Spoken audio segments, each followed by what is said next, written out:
संभाग के हर गांव में सदियों पहले स्थापित किए गए देव विग्रह आंगा देव आज भी मौजूद है। आदिवासी समुदाय के लोगों की माने तो यह देव की मूर्ति नहीं है, लेकिन इस पर देव आता है। आंगा देव का निर्माण विधि विधान से किया जाता है और ऐसा माना जाता है कि इसमें देवता वास करते हैं।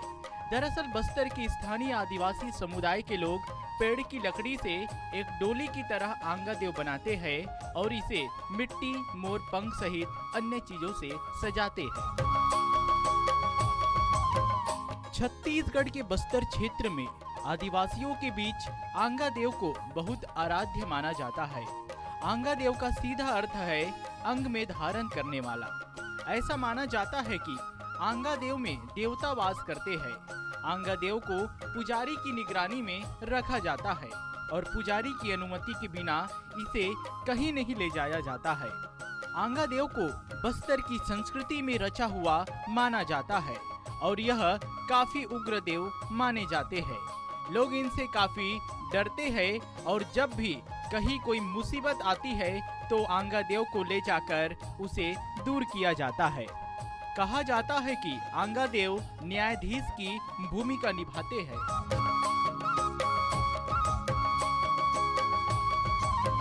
ग्रामीणों का कहना है कि आंगा देव आदिवासियों के इष्ट देव है और आदिवासी समुदाय द्वारा आंगा देव के पूजन की परंपरा सदियों पुरानी है। ग्रामीणों के अनुसार लगभग 400 वर्ष पहले उनके पूर्वजों ने आंगा देव की स्थापना की थी। आंगा देव निर्माण के लिए लकड़ी पुरानी हो जाने से उसे पुनः आदिवासी समुदाय व गांव वालों की उपस्थिति में विधि विधान से सागौन की लकड़ी से आंगा देव की पुनः स्थापना की जाती है। पेड़ की लकड़ी काटकर अपना इष्ट देव का विग्रह बनाते हैं और आंगा देव बनाते समय लकड़ी में औजार लगाने पड़ते हैं। जब आंगा देव बन जाते हैं तो इस पर हल्दी का लेपन करते हैं। इस परंपरा का उद्देश्य निर्माण के दौरान औजार लगने से आंगा देव को चोट लगती है, जिसके कारण हल्दी का लेप लगाने से चोट में राहत मिलती है। ऐसी मान्यता है कि आंगा देव को सिर्फ मर्द ही उठा सकते हैं, जबकि स्त्रियों को उठाने की मनाही है।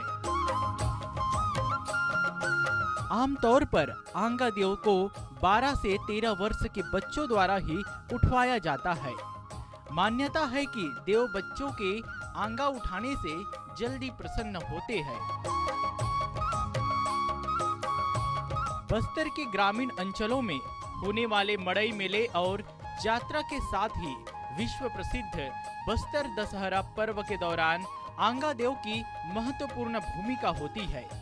बस्तर की आराध्य देवी मां दंतेश्वरी के रथ परिचालन के दौरान आंगा देव ही रथ की अगुवाई करते हैं। वही साल में 2 बार आंगा देव यात्रा का भी आयोजन होता है। यात्रा के मौके पर कोंडागांव के केसकाल घाटी में स्थित भंगाराम के मंदिर में सभी गांव के आंगा देव एकत्रित होते हैं। भंगाराम आसपास के 40 गांव के देवों के मुखिया है। पूरे परगना के 40 गांव के देवी देवता इस यात्रा में आते हैं। इस यात्रा में असली और नकली देवताओं की भी जांच होती है। भंगाराम सभी आंगा की जांच कर बताते हैं कि कौन देव नकली है और किसने उसे गांव वालों को धोखा देने के लिए बनाया है। और सिद्ध हो जाने पर नकली आंगा को वही तोड़ फेंक दिया जाता है। आंगा देव की यात्रा बस्तर की अनोखी परंपरा होती है। Bureau report, DA news plus, Raipur.